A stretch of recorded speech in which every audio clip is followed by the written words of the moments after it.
find yourself lacking in something, and then he drives you to do something so that you can become something that he in fact falsely promises you to be. For example, he says, now if you do these things, you go to church regularly. Now I am not saying none of these good works are bad. All these are good works, and Paul himself advocates all these things. But if you do any of these good works thinking that this is going to improve my character, this is going to improvise on what I'm going to be better off tomorrow, then you are already starting off on a very dangerous ground. Now the devil will keep changing the goalpost every now and then, because you will never reach the goalpost. All these good works that Paul and all these other saints talk about should be a fruit of what you believe, and not the root for you to believe.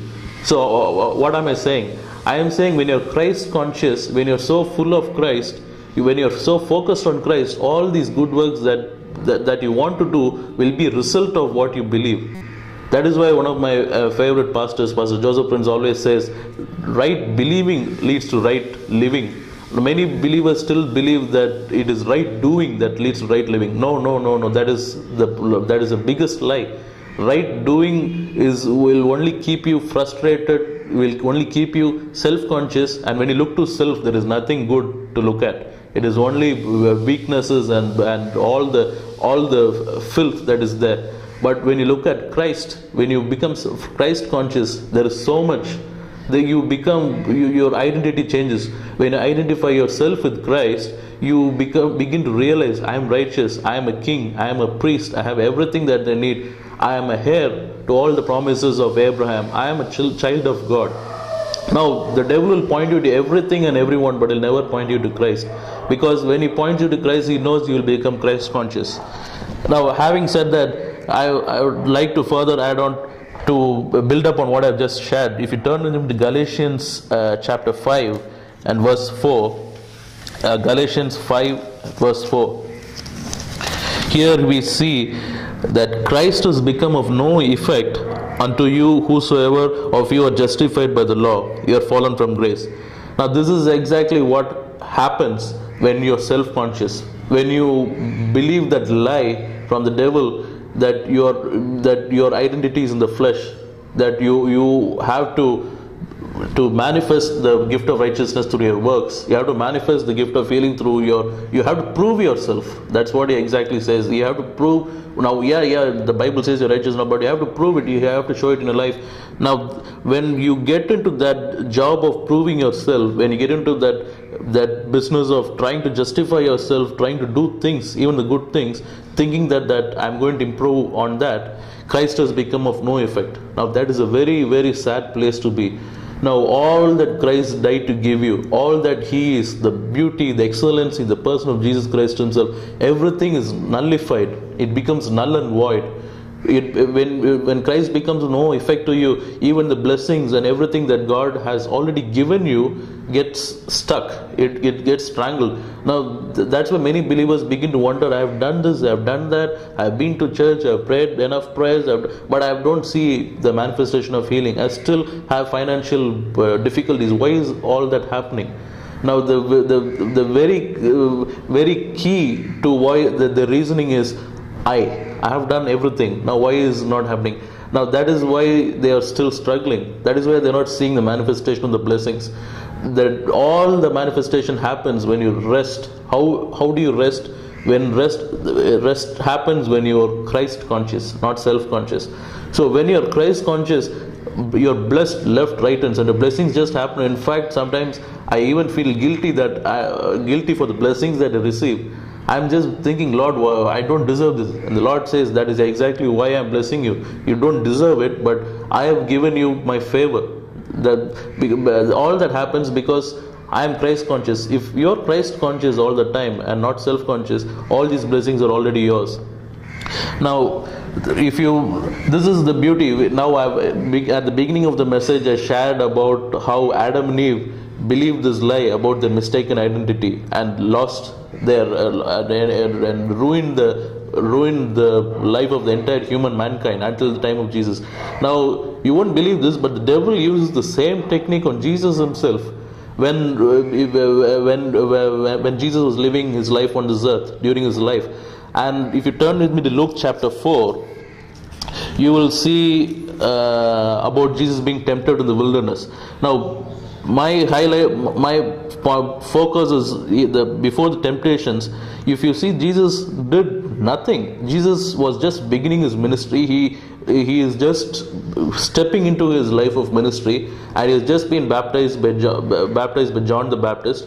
And then the Father approves him in the river of Jordan by saying that this is my beloved Son in whom I am well pleased. And then you see the Holy Spirit coming down as a dove. Now, there is nothing here that Jesus did. He didn't do any miracles. He didn't preach the gospel. He didn't do none of the things that he was about to do in the next 3 years. He didn't do any of those things. And this is the beauty. Now, he didn't do any of those things. And the first thing he does is go straight into the wilderness. And look at the temptation of the devil. He says, if you are the Son of God, if you are the Son of God, all the 3 temptations of the devil is only this. If you are the Son of God, prove it to me. Prove it to me. You change the stones to bread. You fall off from the cliff. Now, everything that if you see the temptation themselves do not seem bad actually. Now, what is wrong in turning a rock into bread? It is food to eat. Now, what is wrong in trying to prove that I am God? Now, but God says, but Jesus never attempted to do any of these things. He, in fact, did none of those. He obeyed in fact, never obeyed the devil in any of these things. He quoted verses right from the scripture to retort the devil. He never did any of this. Why didn't Jesus do any of that? The reason is because Jesus was so secure in his identity. He was so secure in the fact that he was indeed the Son of God, that his Father has sent him to earth, and indeed he was here on earth to fulfill his Father's will. If you can imagine the mind of Jesus at that particular moment, he has been fasting 40 days and 40 nights, and physically he should be worn out, tired and hungry. And right after that, he is being tempted by the devil. Imagine a situation like that, wherein he has every excuse and reason to doubt his true calling, to doubt his true identity. Now, he is the Son of God, but right here, he is someone like the worst, the guy who is living in total poverty and has nothing in the physical realm to kind of attest to the fact that he is the Son of God. And there the devil comes. At the moment, his lowest point, the devil comes and tempts him and makes him doubt his true identity. Now, Jesus was so secure in who he was in his Father, that he was the Son of God, that he didn't attempt to do any of those tricks. Now, imagine the same situation to other believers today. That is exactly what he is doing. Now, he makes them believe that they are not righteous, that they are not the children of God. And what does he do? He tempts them to do things, trying to makes them prove that they are sons of God, prove that they are righteous in Christ. Now, when you get into that mode of proving yourself, you are going to wear yourself out, my friend. You're on the road that is down to defeat. Now, Jesus didn't do any of these things because he was secure. And when you are secure in your position, in your true identity, none of this can affect you. That is why at the beginning of the message I said, it is very important that you're deep rooted in your understanding about the eternity of your salvation. Your salvation is eternal. You're saved forever. Nothing that you do or don't do can break your salvation. You're saved for eternity. You're once saved, you're always saved. And it is impertinent that you always stay in this true identity. The devil's job is always to make you fall from grace. If you, like I read in Galatians 5:4, Christ has become no effect to you when you lose a sense of who you are in Christ today. And when you lose a sense of that, you have fallen from grace. And when you fall from grace, all the things that Christ did for you becomes of no effect. Now, when you are in a true identity in the Spirit, it is always done.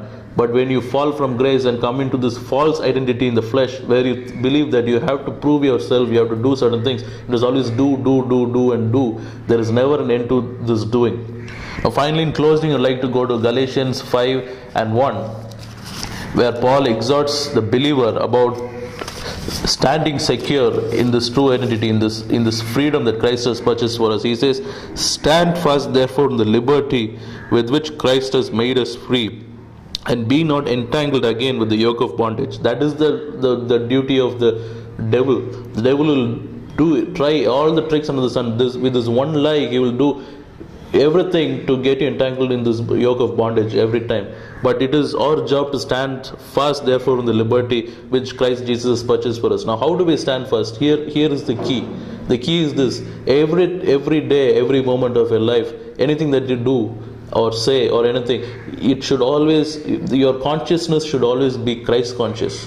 Whenever you are Christ conscious, whenever you are full of Christ, you are always on victory ground. None of these tricks the devil tries on you will ever work out. He is a failed foe. But anytime you buy into his temptation is a time when you become self-conscious. You have fallen from grace. Instead of being Christ conscious, you become self-conscious. And once a spotlight is upon yourself, on your heart, on yourself, you are already defeated, because he will always point you to all the limitations, all the shortcomings in your life. And that is where we fall.